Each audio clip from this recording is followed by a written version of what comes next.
Bienvenue dans l'émission En esprit et en vérité avec le pasteur Luc Ovono. Dieu est esprit et il faut que ceux qui l'adorent en esprit et en vérité. Maintenant, passons à l'écoute de la méditation du jour. Que Dieu vous bénisse. Mesdames et messieurs, bonjour ou bonsoir selon l'heure. C'est le pasteur Luc Ovono de l'émission En esprit et en vérité. Aujourd'hui, nous sommes vendredi et nous allons continuer notre étude sur connaître qui est Dieu pour mieux le servir. Hier, jeudi, nous avions vu que Dieu est juste, qu'il ne fait point exception de personne et qu'il rendra à chacun selon ses œuvres. Et aujourd'hui, nous voyons maintenant que Dieu est intègre. L'intégrité, Dieu est intègre. Quand on dit que Dieu est intègre, ça signifie qu'il est droit, il est honnête, il est irréprochable, il est propre, il est intact, il n'expire jamais et il ne faillit jamais. Donc Dieu est intègre. Nous allons lire cela dans le livre de Jérémie, chapitre 1, au verset 12. C'est un verset très intéressant. Il est écrit: « Et l'Éternel me dit, tu as bien vu, car je veille sur ma parole pour l'exécuter. » Amen. Ce que Dieu dit, il le fait vraiment. Il est intègre dans ses paroles, dans ses actions. Amen. Alors, si nous connaissons un Dieu qui est intègre, ça signifie donc que nous devons également travailler en nous l'intégrité. Voici pourquoi notre premier point, c'est que Dieu recherche des personnes intègres. Et nous allons voir cela dans le livre de Genèse, chapitre 17, au verset 1. La Bible dit: « Lorsqu'Abraham fut âgé de 99 ans, l'Éternel apparut à Abraham et lui dit: « Je suis le Dieu Tout-Puissant, marche devant ma face et sois intègre. » Alléluia. Dieu veut des personnes intègres. Nous allons également voir dans le livre de Job, chapitre 2, au verset 3. Écoutons attentivement. Il est écrit: « L'Éternel dit à Satan: As-tu remarqué mon serviteur Job? Il n'y a personne comme lui sur la terre. C'est un homme intègre et droit, craignant Dieu et se détournant du mal. Il demeure ferme dans son intégrité et tu m'excites à le perdre sans motif. » Donc, voyez-vous, bien-aimés, donc Satan provoque même Dieu en lui disant: non, personne ne peut être intègre sur terre. Même ce que Job fait, c'est pas vrai. Il finira par t'abandonner, il finira par se détourner. Et Dieu dit non. Tu ne peux pas m'obliger de tuer quelqu'un parce qu'il est intègre. Mon serviteur Job est une personne intègre. Je l'aime parce qu'il est intègre. Donc même si tu le provoques, même si tu l'attaques, même si tu le touches, il ne m'abandonnera jamais.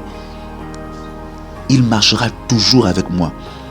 Donc voyez-vous, Dieu respecte les personnes intègres. Dieu respecte l'homme intègre. Dieu respecte la femme intègre. Dieu respecte un jeune homme intègre. Dieu respecte une jeune fille intègre, droite, qui marche dans les voies du Seigneur, qui s'éloigne du mal, qui ne se détourne pas des voies du Seigneur. Peu importe les circonstances, malgré les épreuves, même quand c'est difficile, même quand c'est dur, une personne qui est là, qui marche, qui n'abandonne pas Dieu, peu importe les vents et les marées. Nous allons également encore voir l'exemple avec le roi David. Dans les psaumes, chapitre 101, au verset 6, il est écrit, la Bible dit au verset 6, « J'aurai les yeux », c'est Dieu qui parle, il dit « J'aurai les yeux sur les fidèles du pays, pour qu'ils demeurent auprès de moi. Celui qui marche dans une voie intègre sera mon serviteur. » Waouh! Donc, celui qui marche dans une voie intègre sera mon serviteur, dit le Seigneur. Donc, le roi David marchait dans les voies du Seigneur de manière intègre. David a fait des erreurs. David est tombé. David a commis des péchés. Mais malgré tout ça, il n'a pas abandonné. Il s'est relevé. Il a dit, je marcherai, je continuerai à marcher dans les voies du Seigneur, dans l'intégrité. Et Dieu dit, si quelqu'un marche dans l'intégrité, si quelqu'un marche dans les voies du Seigneur, lui, Donc, à cause de son intégrité, lui, je le qualifie comme étant mon serviteur. Donc, il y a des personnes, tu as fait des erreurs. Tu priais bien, etc. Et puis tu as fait des erreurs. Et puis à cause de ça, tu t'es relâché. Tu as maintenant honte. Tu dis non, je ne sais pas si Dieu peut encore m'accepter. Je ne sais pas si je suis encore éligible au ministère. Si je suis encore éligible. Non, mon frère. Non, mon frère. Non, ma soeur. Ne reste pas là. Ne reste pas là où tu es. Dis à Dieu, Seigneur, ne me laisse pas là où je suis. Relève-toi. Cours. Reviens vite sur le chemin. Reviens sur les rails. Viens t'agencer à nouveau. Viens t'agencer à nouveau au wagon de ce train, de cette locomotive qui est Jésus-Christ. Ne laisse pas le péché te garder au sol. Ne laisse pas le mal te garder à terre. La Bible dit, relève-toi d'où tu es tombé et pratique à nouveau tes premières œuvres. Pratique à nouveau l'évangélisation. Pratique à nouveau la prière. Pratique à nouveau le jeûne. Pratique à nouveau la méditation.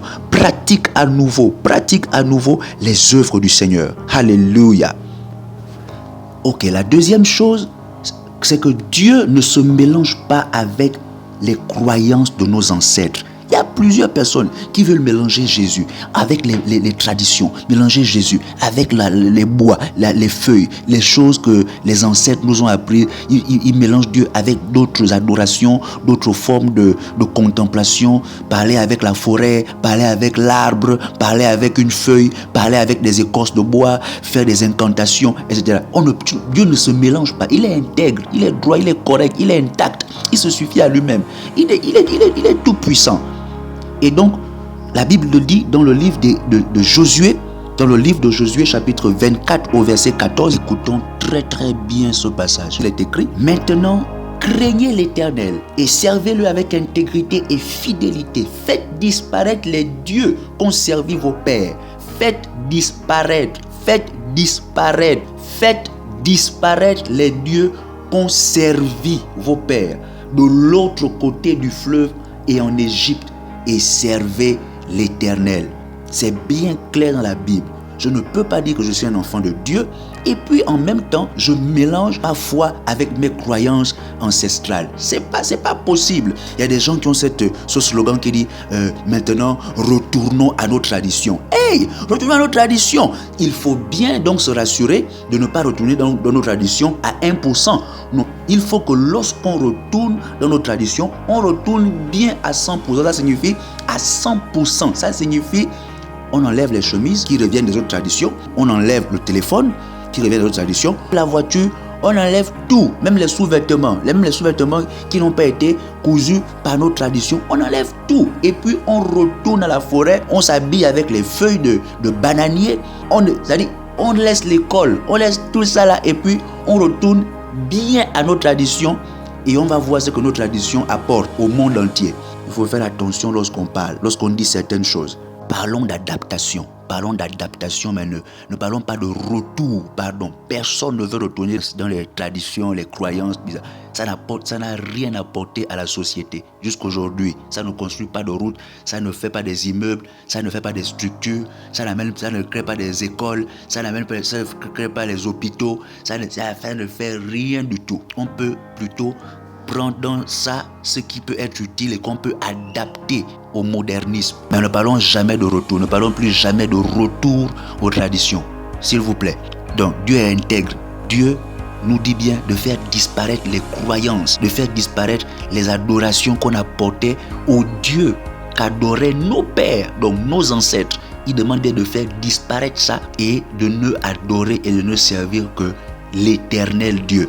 Donc dans ce passage, c'est bien clair. Tu veux suivre l'Éternel Dieu, l'unique Dieu, Yahvé, le créateur de l'univers. Tu veux le suivre, il dit, abandonne tes autres croyances. Fais disparaître ça et sers l'Éternel, l'unique, le seul.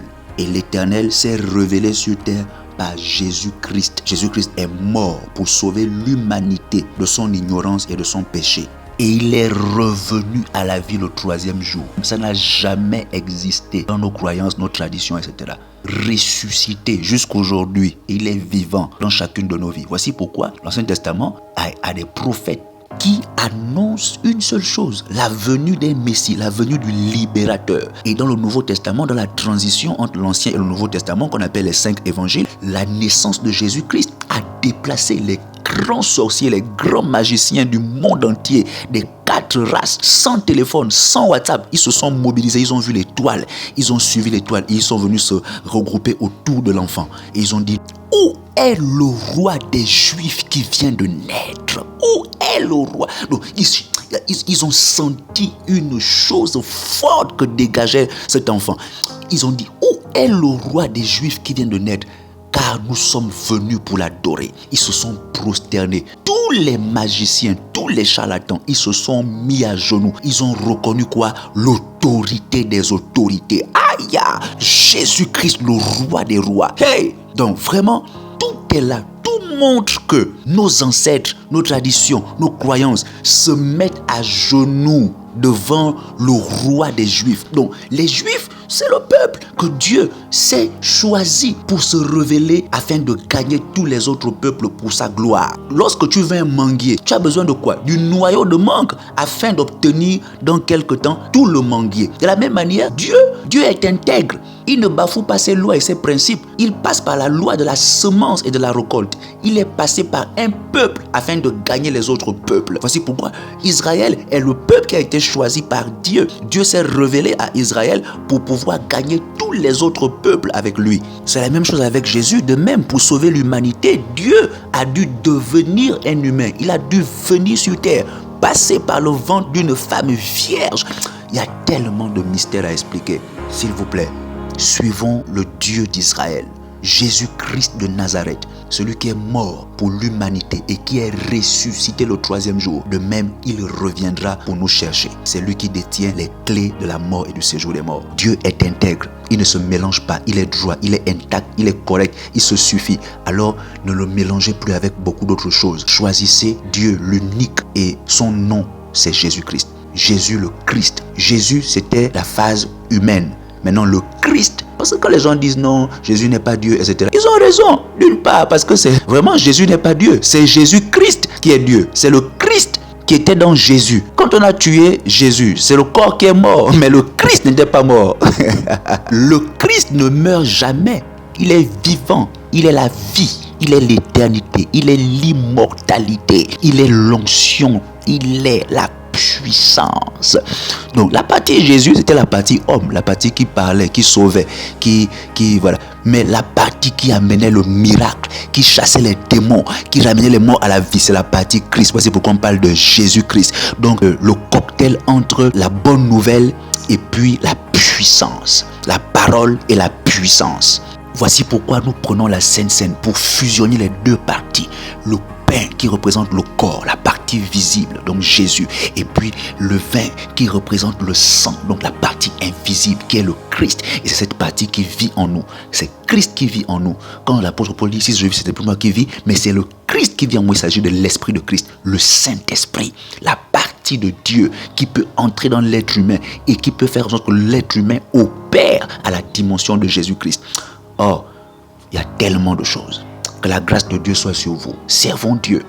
C'est un plaisir, il y a une passion à servir Dieu, il y a une passion à être un enfant de Dieu, conduit par l'Esprit de Dieu, conduit par l'Esprit du Christ.